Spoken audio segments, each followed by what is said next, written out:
I'm not a Dolphins fan. I'm not a Dolphins fan. Yeah, I'm an idiot, huh?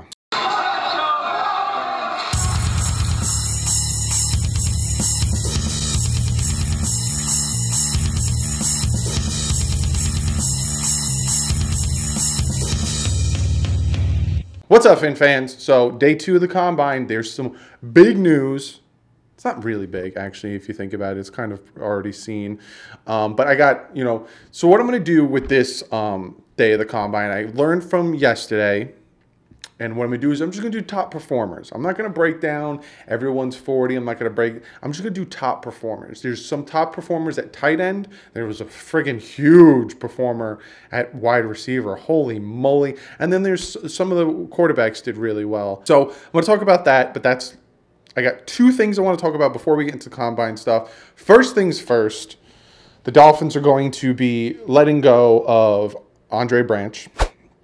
And if you didn't see that coming, then you're blind as a bat. If you look at it, so essentially his first year with Miami in 2016, he didn't do great. Like, he was all right. He was decent. 5 sacks, 27 solo tackles, 8 tackles for losses, 12 QB hits. Then we give him this contract, and then last year, the year after that, 4.5 sacks. Last year, 1.5 sacks. He's gone. He's essentially gone. We're going to save about $9 million in cap space. It hasn't happened yet, but if you could tell from the tweet that I popped up there, it's foregone conclusion that he's gone, and now it's known to everyone that Andre Branch is going to be cut, and this is everyone's reaction to it. That's that news. Let's scoot down now to the Combine. We're at the Combine right now. Hi, how's everyone doing? I'm Doug, reporting from DouglieDoWrong Network, and I'm here at the Combine to tell you all that there's a lot of men in tight clothing. Tomorrow is the defensive line and linebackers. And so far, Nick Bosa, Montez Sweat, 2 of the top defensive linemen in this year's draft, have said that they've met with the Miami Dolphins and enjoyed their meeting with the Dolphins. Now, the chance of the Dolphins getting Nick Bosa it ain't happening. It's another like Kyler Murray thing. He's going top 5, and the Dolphins would have to trade up for him. It's not happening. Florida State defensive end Brian Burns and Miami defensive end Joe Jackson said they haven't met with the Dolphins yet. But the one thing that I thought was incredibly interesting, Houston defensive tackle Ed Oliver, who a lot of people have projected going to the Dolphins, and it's a good chance the Dolphins will be able to get him at 13, says his time with the Dolphins was one of the hardest meetings during the NFL Combine this week. The way I take that is that the Dolphins put him through the ringer, wanted to see what they have in him because they are very, very interested in taking him. I honestly think what the Dolphins are going to do is they're going to be taking offensive linemen or defensive linemen with that first pick. And I think the second pick, it will be vice versa of what they took with the first pick. And I think third pick, they will take a quarterback or a wide receiver or another lineman.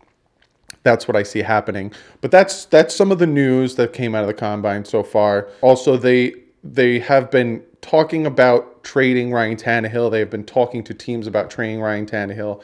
They have been talking to teams. No teams so far, from what I heard, are coming and talking to the Dolphins. It's more the Dolphins saying, hey, how are you? Do you want him? Do you want him? Do you want him? Give me, how much money you got in your pocket? 50 cents? Give it to me. He's yours. And the hardest thing about him is his contract. So if they do find somebody, also, he's not considered a number 1. He's not considered a starter. Now, I know a lot of you guys, a lot of you Dolphin fans that liked Ryan Tannehill probably hate the fact that I just said that he's not considered a starter. But you got to look at, if the Dolphins are having such a hard time selling him, and if the Dolphins are having such a hard time finding a trade partner for him, it shows just the type of quarterback he is. He's not a starter. He's a capable backup. And he's getting paid starter money. So it might be very hard for the Dolphins to trade him. I wouldn't say impossible. You could probably get him for 5th or 6th. But Dolphins are trying to trade Ryan Tannehill. So that's happening. Branch. And then we got the guy, defensive lineman, meeting with the Dolphins. Again, we had an offensive tackle meet with the Dolphins. This is what I see happening in the first round, is defense or offensive line. So let's get into some of the top performers in this Combine, boy. We're going to start this mamma jamma off with tight ends. Now, there was 2 tight ends that really performed well in this combine. The one that performed to me the best, you could see from, I always put the chart here with all of them, Noah Fant. This dude ran a 4.5 40. Best was Vernon Davis in 2006 with a 4.38. He ran a 4.5. The next best was Caleb Wilson, 4.56. Josh Oliver, 4.63. Irv Smith, 4.63. And so on and so forth. Now, the other guy that I say you should keep an eye out is the number 7 is Iowa's TJ Hawkinson. He ran a 4.70. But Noah Fant with a 4.5 was very fast, and I think he had the best combine of the tight ends. If you look at the vertical jump, Noah Fant, number 1, 39.5. And also the guy I told you did the second best, TJ Hawkinson, was number 2, 3.75. The reason why I'm telling you to look out for TJ Hawkinson is his vert jump. Yeah, he wasn't as fast as the other tight ends, but he can jump up there, he can get there. I'll show you the cone drill right now. If you look at the cone drill, again, it's Noah Fant, 6.81 seconds, and then TJ Hawkins, 7.02. The cone drill shows how quick they can move, their speed burst, how quick they can get off the line. So, again, Noah Fant and TJ Hawkinson did the best of the tight ends. And also, broad jump, top 2, Noah Fant, TJ Hawkinson. So these guys are tall, fast, agile wide tight ends that can jump up there, get the ball.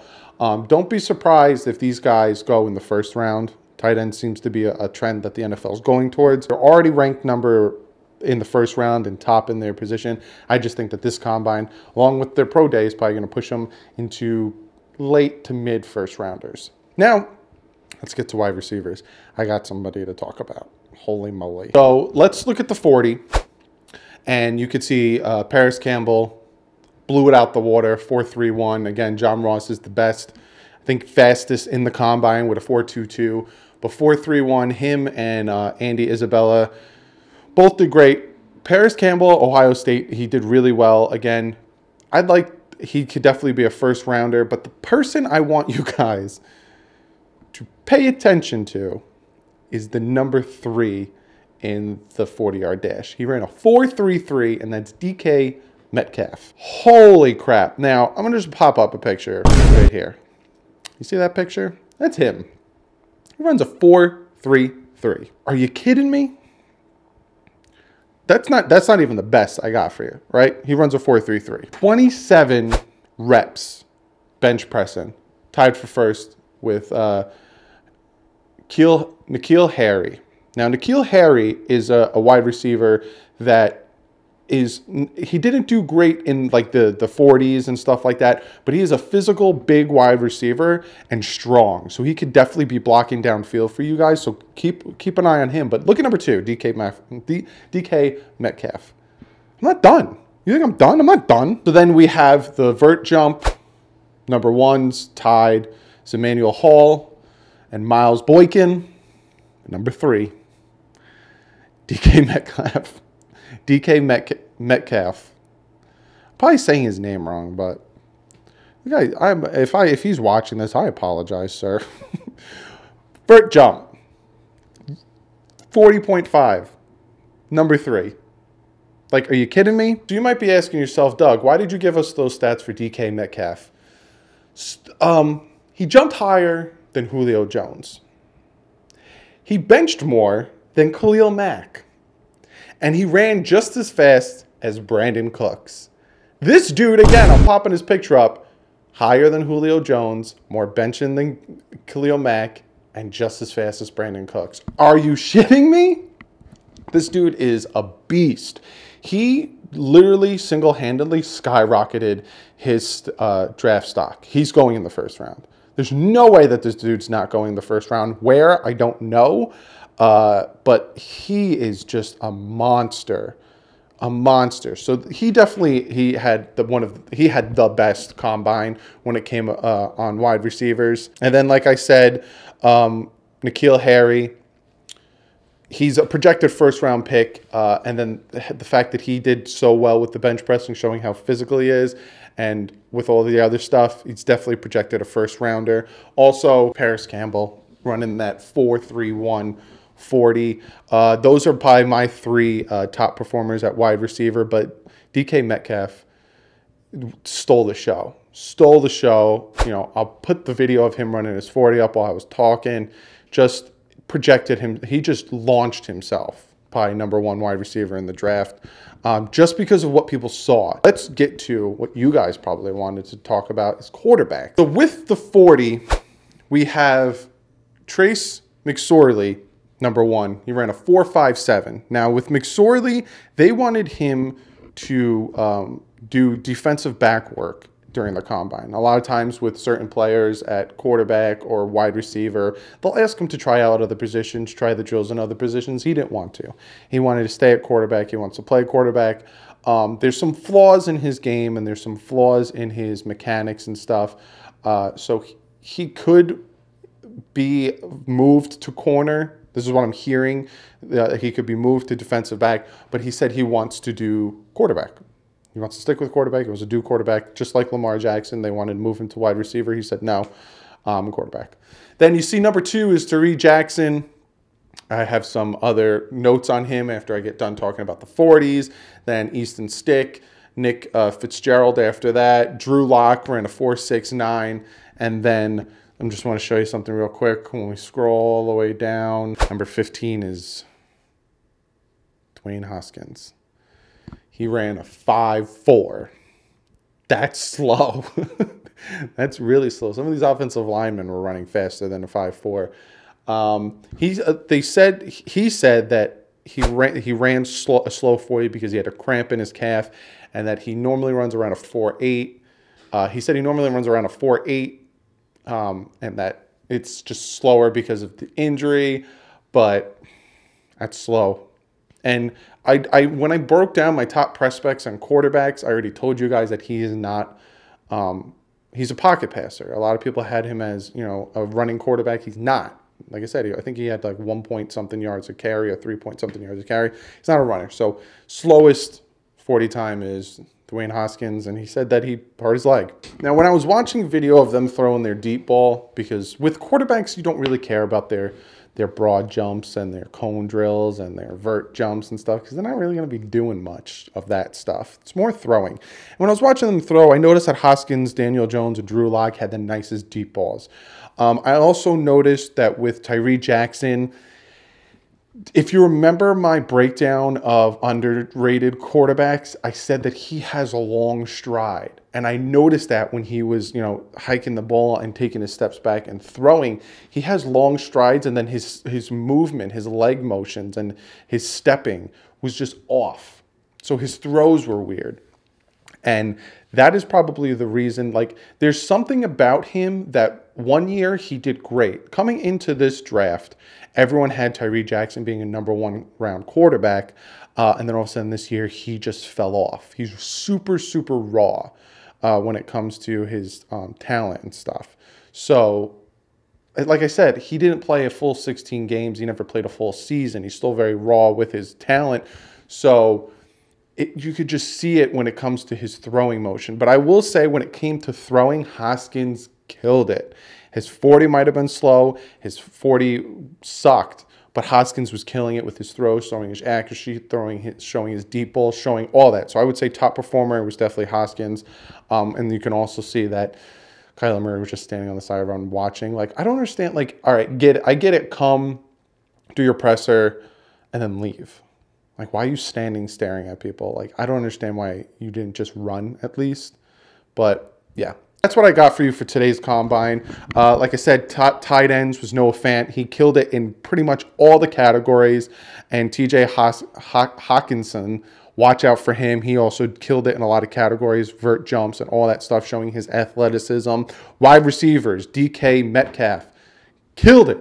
Dude, killed it. N'Keal Harry, very good with the bench pressing, showing his physicality and able to block down the field. Also, very good wide receiver. I still have to break down tape on them. And also don't forget the Ohio State wide receiver who ran a ridiculous 4.3. And then quarterbacks, like I just told you, Hoskins did the best when it came to throwing, but 40 didn't do too great. So comment below. Let me know what you think about the whole Andre Branch being cut situation about the Dolphins meeting with certain defensive linemen. One of them saying how hard of an interview he had, and it was the hardest he's ever had. Let me know what you think of my breakdown. If you like me now doing it with best performers and talking about that, comment below. Now I'm going to get to your comment of the day. So this one comes from Bazinga Gaming.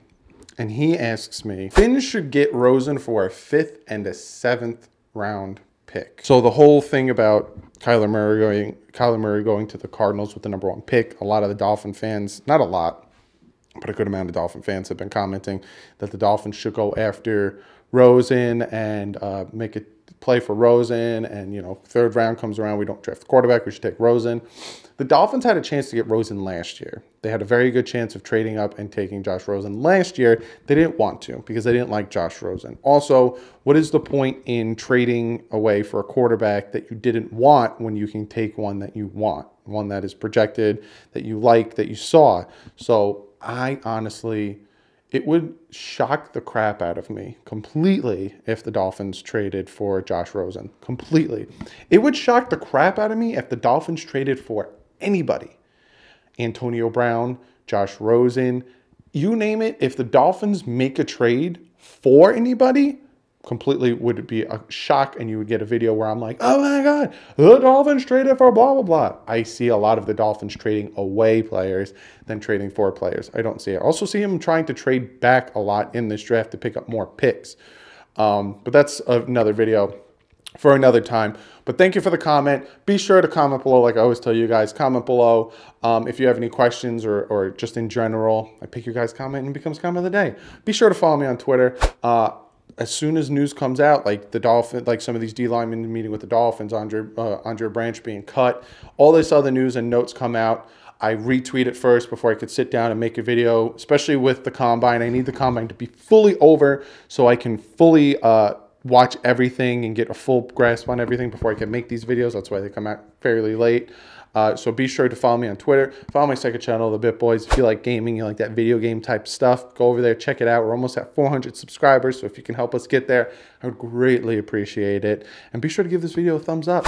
Lets me know that you like this content. Lets me know to keep doing this stuff. I know it's a very dead, dry time of year when it comes to sexy football videos. There's no games going on. There's no draft. There's no free agency, so it's very dry. So by you guys hitting that thumbs up, it lets me know, hey, keep doing this stuff. We want any Dolphin news we can. Also, when you guys comment it below, it means a lot to me. Hit that subscribe button if you're not subscribed already. I do a ton of football stuff. Like I've showed you, every chance I get, I'm making a Dolphins video, whether it's about the Combine, whether it's about press conferences, whether it's about whatever. News happens, I try my best to get it to you. So subscribe if you're not subscribed already. I'll see you guys tomorrow with defensive linemen and linebackers. Hopefully you like what I'm doing. Again, give me insight on what you'd like to hear, what you don't want to hear, all that stuff. And I'll see you guys tomorrow with defensive linemen and linebackers. But like usual, stay classy. Fins up.